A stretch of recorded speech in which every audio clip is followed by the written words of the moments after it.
غزہ میں جاری سنگین انسانی بحران اور اسرائیلی ہٹ دھرمی کے خلاف اسرائیل کے اہم ترین مغربی اتحادیوں آسٹریلیا، کینیڈا اور فرانس نے اس ماہ ہونے والے اقوام متحدہ کے جنرل اسمبلی کے اجلاس میں فلسطینی ریاست کو تسلیم کرنے کا اعلان کر رکھا ہے، جبکہ برطانیہ نے بھی مشروط طور پر فلسطینی ریاست کو اقوام متحدہ کے اجلاس میں ہی تسلیم کرنے کا اعلان کیا ہوا ہے۔ اس کے علاوہ بیلجیم اور مالٹا بھی اقوام متحدہ کی جنرل اسمبلی کے اجلاس کے دوران فلسطینی ریاست کو تسلیم کریں گے۔ امریکہ اور اسرائیل نے ان اعلانات پر سخت رد عمل دیا تھا اور اسرائیلی وزیر اعظم نیتن یاہو نے تو اس اعلان کے بعد فرانسیسی صدر میکرون اور آسٹریلوی وزیر اعظم اینتھونی البنیز کو خط لکھ کر ان پر اینٹی سیمیٹزم یعنی یہود دشمنی پھیلانے کا الزام تک لگا دیا تھا، جبکہ امریکہ نے اب فلسطینی عہدیداروں کو ویزا دینے کا عمل ہی روک دیا ہے تاکہ وہ اقوام متحدہ کے اجلاس میں ہی شرکت نہ کر سکے۔ اس ساری صورتحال میں اب یہ خبر بھی سامنے آ رہی ہے کہ اسرائیلی حکومت مغربی ممالک کی جانب سے فلسطینی ریاست کو تسلیم کرنے کے جواب میں مقبوضہ مغربی کنارے کو ہی اسرائیل میں انیکس کرنے پر غور کر رہی ہے، جس سے فلسطینی ریاست کا بنیادی تصور ہی ختم ہو جائے گا۔ مگر اس عمل سے امریکی صدر ٹرمپ کی جانب سے اپنے گزشتہ دور میں اپنی لیگیسی قرار دیے جانے والے ابراہم اکارڈز خطرے میں پڑ گئے ہیں، جن کے تحت ٹرمپ نے عرب ممالک اور اسرائیل کے درمیان سفارتی تعلقات کا آغاز کروایا تھا اور متحدہ عرب امارات اور بحرین جیسے ممالک نے اسرائیل کو تسلیم کر کے اس کے ساتھ سفارتی تعلقات قائم کر لیے تھے، جبکہ دوسری بار صدر بننے کے بعد ٹرمپ نے مشرق وسطیٰ کے دورے کے دوران سعودی عرب سے بھی ابراہم حصہ بننے کی خواہش ظاہر کی تھی، لیکن سعودی عرب نے اسرائیل کو تسلیم نہیں کیا۔ مگر اب اسرائیل کے جارحانہ اقدامات کی وجہ سے متحدہ عرب امارات بھی اپنے فیصلے پر دوبارہ نظر ثانی کا اشارہ دے رہا ہے۔ اس حوالے سے امریکی نیوز ویب سائٹ ایکزیوس نے اپنی رپورٹ میں لکھا ہے کہ دو باخبر ذرائع کے مطابق متحدہ عرب امارات نے ٹرمپ انتظامیہ کو بتایا ہے کہ اسرائیل کی جانب سے مقبوضہ مغربی کنارے کی اینیکسیشن ابراہم اکارڈز کو نقصان پہنچائے گی اور صدر ٹرمپ کی ان معاہدوں کو مزید وسعت دینے کی امیدوں کو کمزور کر دے گی۔ اسرائیل اس ماہ کے آخر میں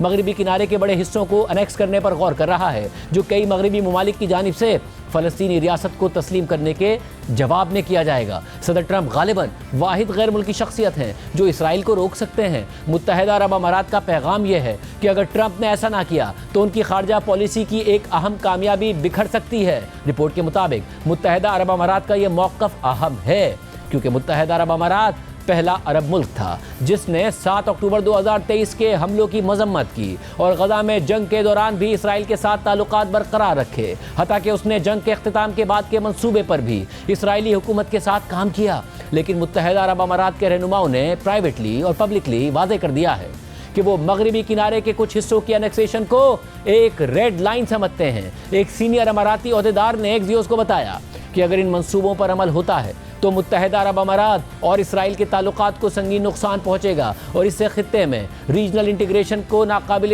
تلافی نقصان پہنچے گا۔ مختلف حوالوں سے اسرائیل کے سامنے اب انتخاب کا وقت ہے کہ یا تو وہ مقبوضہ مغربی کنارے کو انیکس کرے یا خطے میں انٹیگریشن برقرار رکھے۔ اسرائیلی حکام کا کہنا ہے کہ نیتن یاہو نے ممکنہ انیکسیشن کے حوالے سے کئی دفعہ مشاورت کی ہے، لیکن ابھی تک کوئی فیصلہ نہیں ہوا۔ صدر ٹرمپ نے اپنے پہلے دور صدارت میں اسرائیلی انیکسیشن کے منصوبوں کو 2 بار روک دیا تھا، لیکن اس بار اب تک ان کا کوئی موقف سامنے نہیں آیا۔ 2 اسرائیلی عہدیداروں کا دعویٰ ہے کہ امریکی وزیر خارجہ مارکو روبیو نے پرائیویٹلی ملاقاتوں میں اشارہ دیا ہے کہ وہ مغربی کنارے کی انیکسیشن کی مخالفت نہیں کرتے اور ٹرمپ انتظامیہ اس کے راستے میں کوئی رکاوٹ نہیں ڈالے گی۔ تاہم رپورٹ کے مطابق کم از کم ایک سینئر امریکی عہدیدار اس سے اختلاف رکھتے ہیں۔ 2 باخبر ذرائع کے مطابق صدر ٹرمپ کے خصوصی نمائندے اسٹیو وٹکاف کا خیال ہے کہ اسرائیل کی جانب سے مقبوضہ مغربی کنارے کی انیکسیشن سے امریکہ کی عرب ممالک کے ساتھ غزہ میں جنگ کے اختتام کے بعد کے منصوبے پر کام کرنے کی صلاحیت پیچیدہ ہو جائے گی اور سعودی اسرائیل امن معاہدے کے امکانات کو بھی نقصان پہنچے گا۔ رپورٹ میں مزید لکھا ہے کہ متحدہ عرب امارات کی ابراہم اکارڈز پر دستخط کرنے کی شرط یہ تھی کہ اسرائیل انیکسیشن کی بات کو ختم کر دے۔ تاہم اسرائیلی حکام کا کہنا ہے کہ یہ وعدہ وقت کے ساتھ مشروط تھا اور اب وہ وعدہ ختم ہو چکا ہے، لیکن اماراتی حکام کا کہنا ہے کہ انیکسیشن سے ابراہم اکارڈز کے اسپرٹ کی خلاف ورزی ہوگی۔ 2 ذرائع کے مطابق گزشتہ 2 ہفتوں کے دوران اماراتی حکام نے وائٹ ہاؤس اور نیتن یاہو حکومت دونوں سے بات کر کے انہیں انیکسیشن کے نتائج پر خبردار کیا ہے۔ اماراتی حکام نے ان پرائیویٹ ڈسکشنز پر رد عمل دینے سے انکار کر دیا، لیکن انہوں نے اس بات کی تردید نہیں کی کہ متحدہ عرب امارات میں اسرائیلی منصوبوں پر گہری تشویش اور غصہ پایا جاتا ہے۔